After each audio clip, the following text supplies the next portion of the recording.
Aku lahir dan besar di Lombok. Seiring perjalanan waktu, setelah menamatkan pendidikan, aku tak langsung bekerja.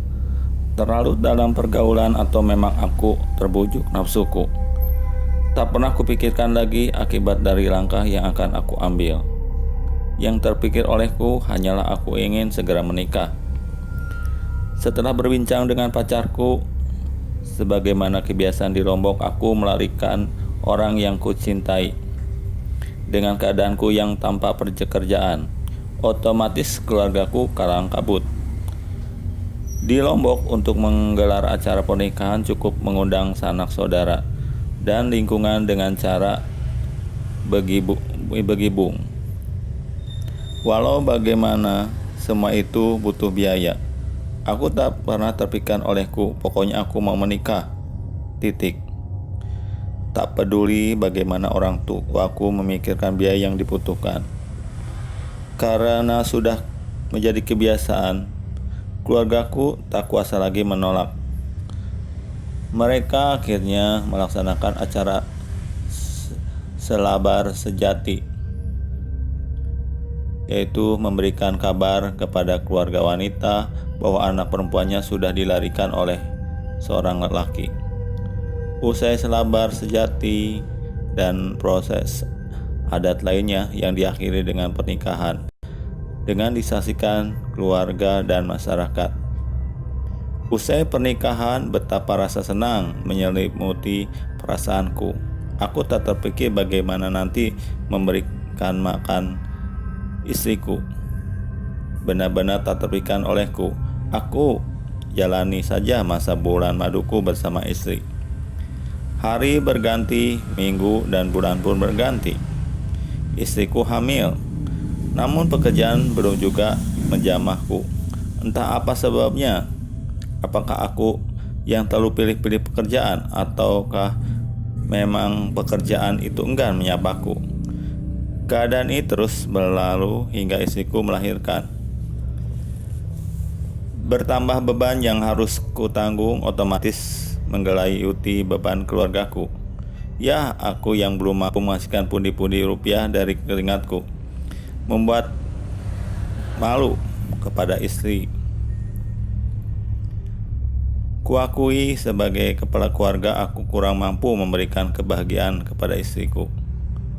Walau selama ini untuk kebutuhan makan, keluargaku masih terus mensuplai. Terkadang pula keluarga dari istriku yang memberikan bantuan kepada cucunya. Duh, duniaku seakan gelap. Tak ada kebanggaan diriku sebagai kepala keluarga.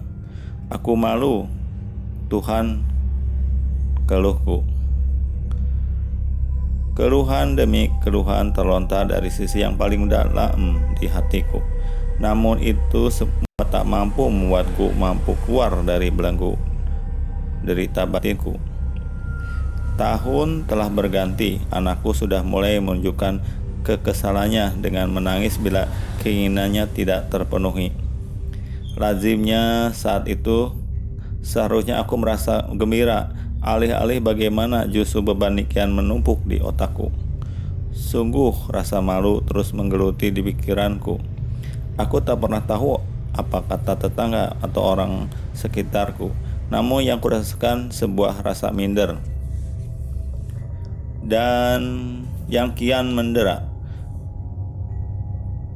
Tuhan, tolong aku kembali rujuk kepada Sang Pencipta. Ternyata rayuan yang kian kutunjuk pada Tuhan tak memberikan hasil manakala usaha yang kulakukan tak mengalami perubahan apapun. Aku hanya bisa berdoa dalam hati, sedang bergerak badanku terbelenggu oleh keegoanku. Istriku yang selama ini memang sudah menahan kesabaran mulai tak bisa lagi. Hampir tiap waktu ia menyindirku dengan ungkapan-ungkapan yang halus namun tajam. Kuakui sebagai seorang istri tentu ingin merasakan bagaimana nikmatnya menerima pemberian uang belanja dari suaminya. Itu ada hukuman yang tak bisa kupungkiri. Namun kembali lagi, aku tak mampu memenuhi keinginan itu. Ketidakberdayaanku ini mungkin sebagai bentuk keteguran dari Tuhan cipta alam. Akibat aku tak menuruti nasihat orang tua. Saat itu orang tuaku menginginkan aku memiliki bekal usaha hidup dulu sebelum melangkah ke arah pernikahan. Tapi aku tak hiraukan.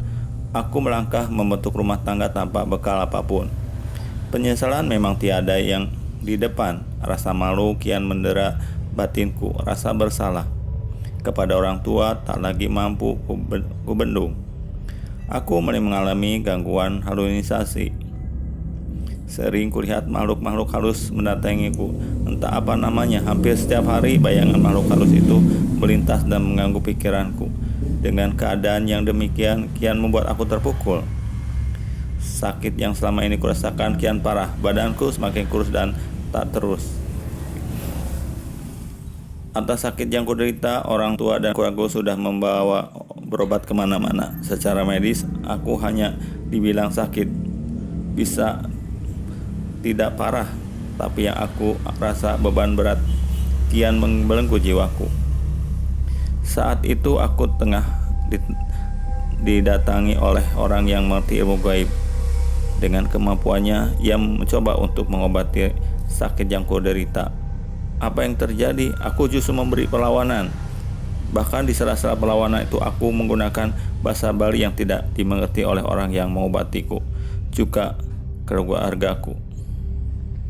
Kejadian itu memicu di sekitarku bahwa aku terkena penyakit buatan atau gangguan dari makhluk halus. Padahal seingatku aku tak pernah membuat permusuhan dengan makhluk halus manapun.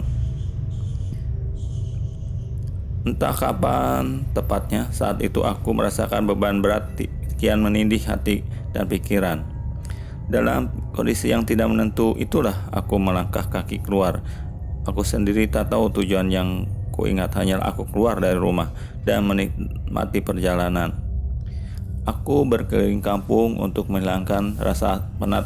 Bahkan untuk mengurangi rasa penat itu, aku semakin tak tahu arah mana yang kutuju. Pokoknya aku berjalan tanpa arah dan tujuan.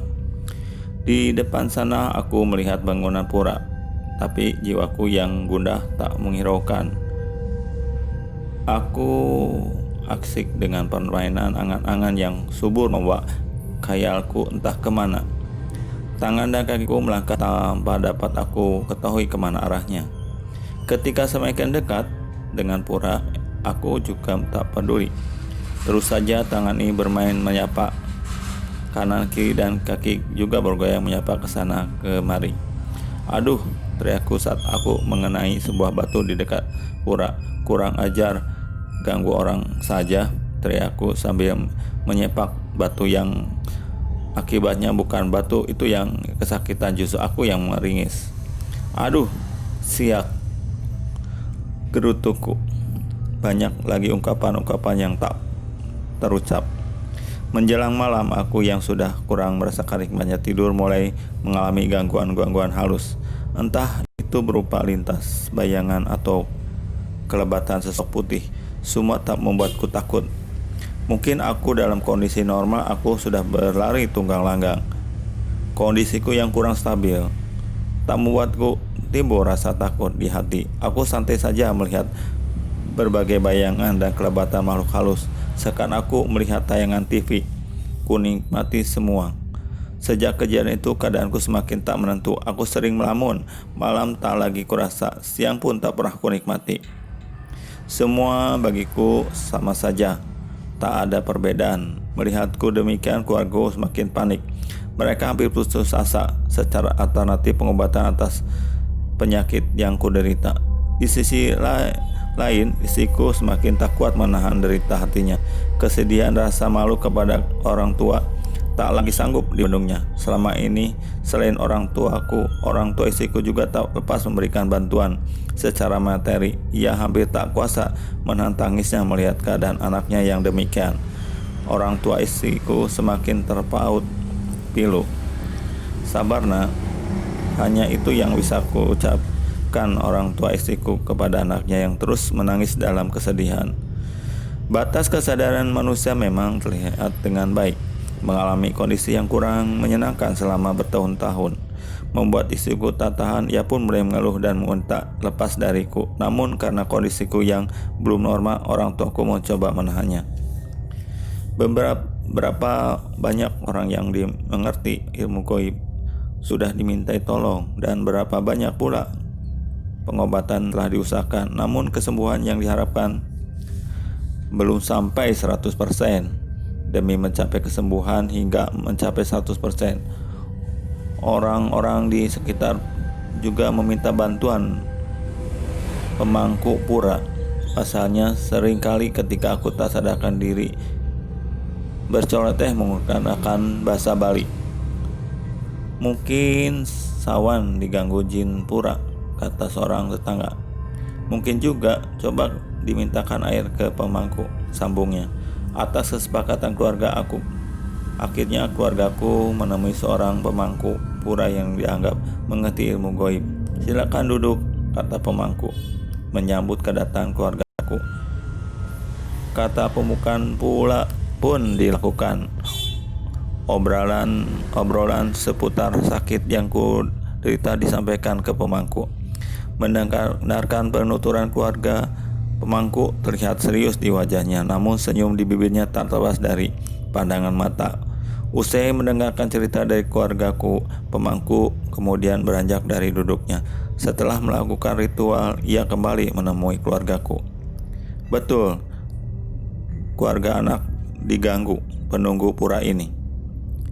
Ini sudah saya siapkan air buat minum dan cuci muka," pesan pemangku. Dengan rasa gembira, keluargaku pamit kepada pemangku, dan sesampai di rumah, air segar diminumkan atas bawaan keluargaku. Aku tak merasa perubahan berarti karena sebelumnya aku sudah lebih baik, hanya belum 100%. Mungkin hanya jin dari pura itu saja yang keluar dan tidak mengganggu lagi. Kondisiku yang semakin baik membuat aku teringat kembali akan kebutuhan rumah tangga.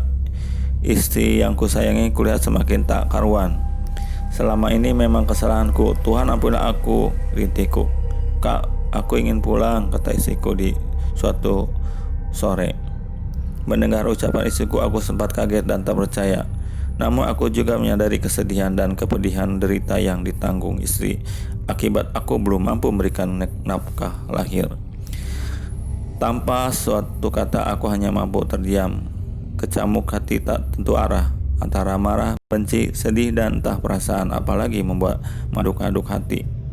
Tak kuasa aku menahan tangis dan kesedihan, semua terdiam menangis dalam hati. Ketika istriku melangkah pergi meninggalkanku sambil membawa anakku, aku tak kuasa menahannya. Hanya pandangan mata yang kian kosong menatap kepergian istriku hingga hilang di balik pintu. "Ya Tuhan, hamba memang bersalah karena keangkuhan hamba semua ini terjadi. Tunjukkanlah hamba jalan yang Engkau ridho. Amin," bisikku dalam hati.